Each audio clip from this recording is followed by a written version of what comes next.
오늘 우리에게 주시는 하나님의 말씀은 신약성경 요한복음 3장 3절로부터 8절까지 말씀이 되겠습니다.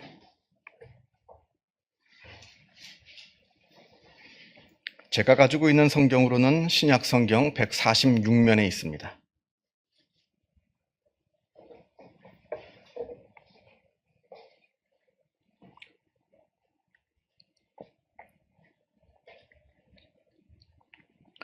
요한복음 3장 3절로부터 8절까지의 말씀을 봉독합니다.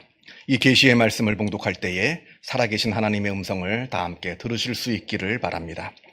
예수께서 대답하여 이르시되 진실로 진실로 내게 이르노니 사람이 거듭나지 아니하면 하나님의 나라를 볼 수 없느니라. 니고데모가 이르되 사람이 늙으면 어떻게 날 수 있사옵나이까? 두 번째 모태에 들어갔다가 날 수 있사옵나이까? 예수께서 대답하시되 진실로 진실로 내게 이르노니 사람이 물과 성령으로 나지 아니하면 하나님의 나라에 들어갈 수 없느니라. 육으로 난 것은 육이요 영으로 난 것은 영이니 내가 내게 거듭나야 하겠다 하는 말을 놀랍게 여기지 말라. 바람이 임의로 불매 내가 그 소리는 들어도 어디서 와서 어디로 가는지 알지 못하나니 성령으로 난 사람도 다 그러하니라. 아멘.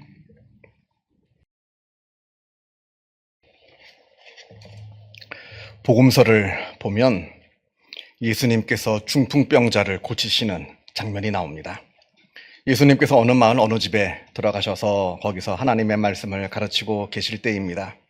사람들이 예수님께서 오셔서 말씀을 전하고 계신다 하는 그 소식을 듣고 그 집으로 몰려왔습니다. 얼마나 사람들이 많이 왔는지 그 집은 이미 벌써 사람들로 가득 채워져 있고요. 그 문 밖에도, 그러니까 골목이겠죠, 문 밖에. 그 골목에도 사람들로 가득할 정도로 많은 사람들이 몰려왔습니다. 자, 그런데 그 마을에 중풍병에 걸려서 전혀 몸을 움직일 수 없는 한 사람이 있었습니다. 들리는 소문에 예수님께서는 못 고치는 병이 없다 이렇게 합니다. 그래서 그 중풍병자의 친구들이 자기 친구를 고치고자 침상째 짊어지고는 예수님을 만나러 갑니다. 그렇게 예수님께서 계시는 말씀을 전하시는 그 집에 도착은 하였습니다만 이미 사람들이 그 집에 너무나 가득하였기 때문에 예수님을 만나기는커녕 그 얼굴조차 볼 수도 없는 그런 상황이 되고 말았습니다. 자, 그러자 이 친구들이 자기 친구 환자를 급히 메고 그 집 위 옥상으로 올라갑니다. 당시 이제 옛날 이스라엘 사람들이 살고 있는 집 구조를 보면요, 이렇게 사각형으로 된 집에 옥상으로 다 모든 집이 다 옥상이 있었습니다. 그리고 옥상으로 올라가는 계단이 집 밖에 나 있어요. 집 안에 있는 게 아니라. 그러니까 누구나 쉽게 그 집의 옥상에 올라갑니다. 또 옥상도 뭐 튼튼한 벽돌이나 시멘트를 부어가지고 튼튼하게 만들어 놓은 게 아니라 그냥 나뭇가지를 얼기설기 풀로 덮어놓고 그 위에 진흙으로 덮어놓은, 그래서 구멍을 뚫기 쉬운, 그게 이제 그 당시에 이제 이스라엘 사람들 집의 구조입니다. 그렇게 이 옥상으로 이 중풍병자를 짊어매고 올라가서는 그 옥상에 커다란 구멍을 뚫고 예수님께서 계신 곳으로 그 병자를 침상째 줄에 매달아 내립니다.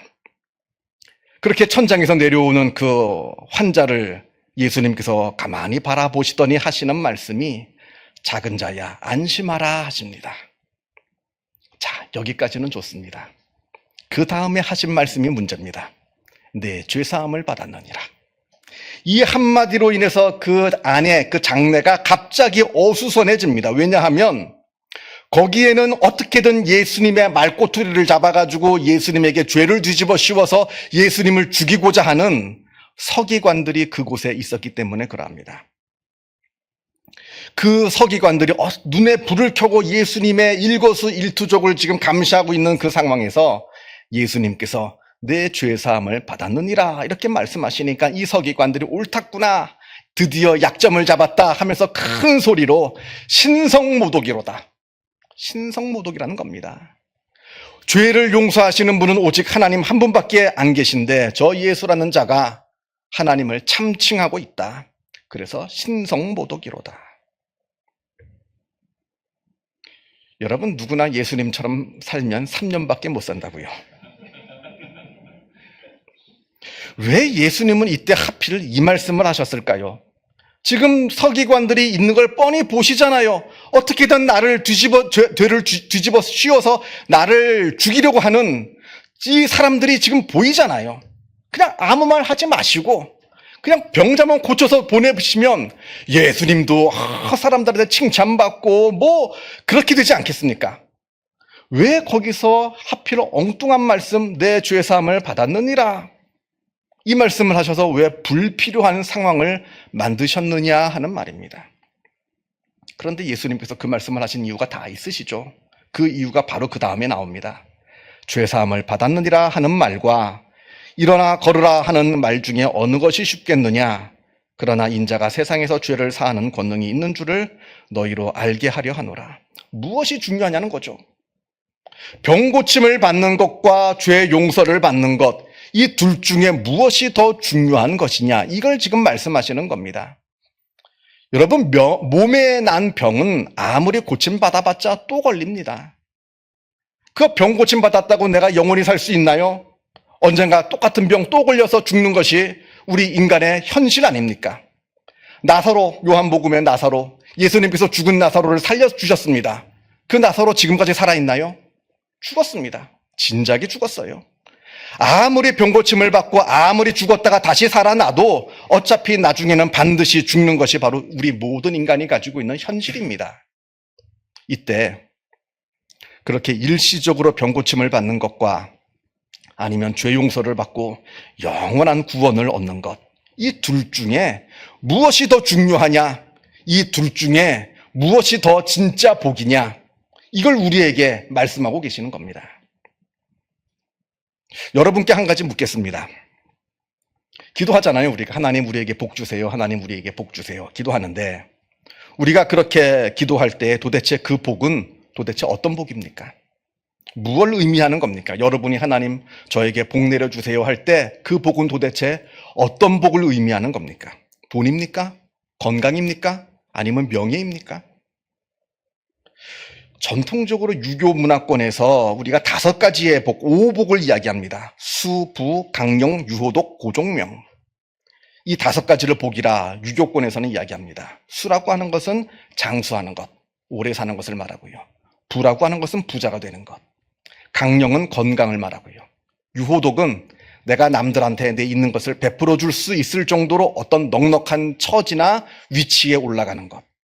그리고 고종명은 죽을 때 편안하게 죽는 것. 그러니까 유교권에서 말하는 복이라고 하는 것은 살면서 부귀영화를 누리면서 건강하게 오래오래 살다가 나중에 편안하게 죽는 것. 이걸 복이라고 말합니다. 복이죠. 얼마나 좋습니까? 물론 중요한 복입니다. 좋은 겁니다만, 그러나 여기서 우리가 한 가지 생각해 봐야 될 것은 그저 내 한 몸 그저 잘 먹고 잘 사는 것, 그것만을 우리가 복이라고 하기에는 너무나 그 복이라고 하는 개념이 지나치게 나 중심적이고 너무나 물질적이고 너무나 현세적이라 하는 생각을 하게 됩니다. 반면에 성경은 다른 복을 이야기합니다. 시편 1편에 복 있는 사람은 악인들의 꾀를 따르지 아니하며 죄인들의 길에 서지 아니하며 오만한 자들의 자리에 앉지 아니하고 오직 여호와의 율법을 즐거워하여 그의 율법을 주야로 묵상하는도다. 악인의 꾀를 따르지 않고 죄인의 길에 서지 않으며 오만한 자의 자리에 앉지 않고 오직 여호와의 율법을 즐거워하고 그 율법을 주야로 묵상하면 그때 하나님으로부터 복을 받게 될 것이다. 이게 아닙니다. 그런 뜻이 아니라 이 자체가 복이라고 말씀하는 겁니다. 악인의 꾀를 따르지 않고 죄인의 길에 서지 아니하며 오만한 자의 자리에 앉지 않고 여호와의 율법을 즐거워하여 율법을 주야로 묵상하는 그 삶, 그 삶 자체가 복이다, 이 말씀을 하고 계시는 겁니다. 무슨 말인지 이해가 되시죠? 그러니까 성경에서 말씀하시는 이 참된 복이라고 하는 것은 존재의 측면이지 소유의 측면이 아니라는 겁니다. 하나님의 말씀을 즐거워하고 그 말씀에 순종하는 것 때문에 비록 때로는 나에게 손해가 옵니다. 그렇다 할지라도 그게 복입니다. 왜냐하면 내가 그 말씀대로 살아가는 삶을 살고 있기 때문에. 반대로 내가 무슨 못된 짓을 하고 남을 속이고 빼앗고해서 많은 돈을 벌어도 그건 절대로 복이 아닙니다. 하나님께서 기뻐하시는 삶을 살지 않기 때문에 그러합니다. 저주죠. 이건 오히려 화고 저주입니다.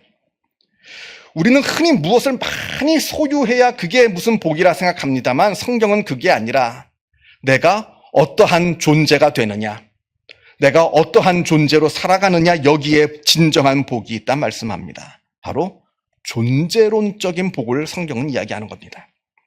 자, 조금 더 설명하면 예를 들어서 이런 겁니다. 예전에는 내가 예수를 알기 전에는 그렇게 못된 생각도 많이 하고 남에게 상처 주는 말도 많이 하고 못된 짓도 막 하던 이 사람이 어느 날 예수를 믿고 회개하여서 완전히 새로운 삶을 살아갑니다.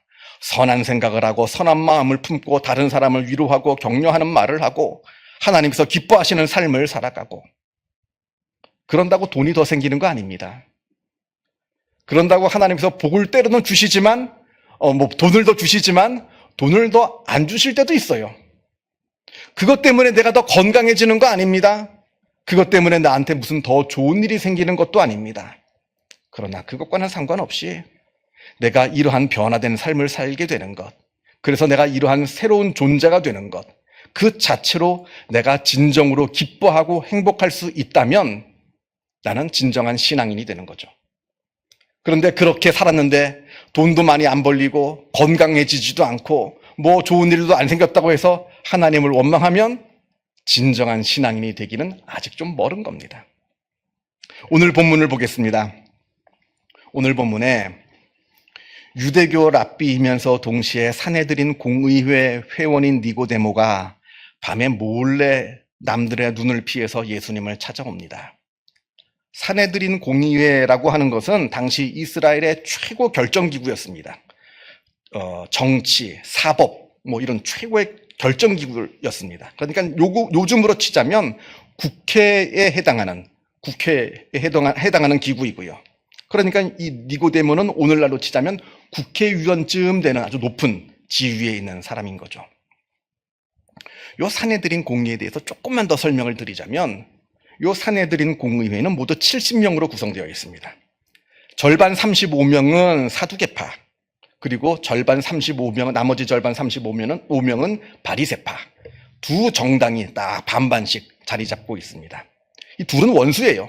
서로 원수지간으로 싸웁니다. 우리가 요즘 보는 것처럼 원수지간으로 싸우는데 딱 한때만 협력을 했는데, 바로 예수님을 붙잡아서 십자가에 못 박을 때, 이때는 둘이 협력합니다. 어떻게든 예수님의 꼬투리를 잡아서 예수님을 십자가에 못 박으려고 이 두 정당이 서로 합심하고 있습니다. 이러한 상황 가운데 바리새파에 속한 니고데모가 대놓고 예수님을 만나기는 힘들었을 겁니다. 그러니까 밤에 몰래 아무도 보지 않는 그 시간에 예수님께 몰래 찾아와서 예수님과 깊은 대화를 나누고 싶어 합니다. 이때 예수님께서 니고데모에게 사람이 거듭나지 아니하면 하나님의 나라를 볼 수 없느니라 말씀하십니다. 우리는 이 거듭난다라고 하는 이 말을 지금까지 너무나 많이 들었습니다. 그래서 우리한테는 이 말에 대한 어떤 면역력이 생겼어요. 사실 거듭난다라고 하는 것은 아주 놀랍고 충격적인 말입니다. 그런데 우리는 지금까지 이 말을 너무나 많이 들었기 때문에 아무리 이 말을 들어도 우리 마음 가운데 놀랍거나 충격이 다가오진 않는다는 겁니다. 그런데 니고데모는 달랐어요. 니고데모는 이 거듭난다는 말을 듣자마자 깜짝 놀라면서 묻습니다. 사람이 어떻게 다시 태어날 수 있습니까? 어머니 뱃속에 다시 들어갔다 다시 나와야 하는 겁니까?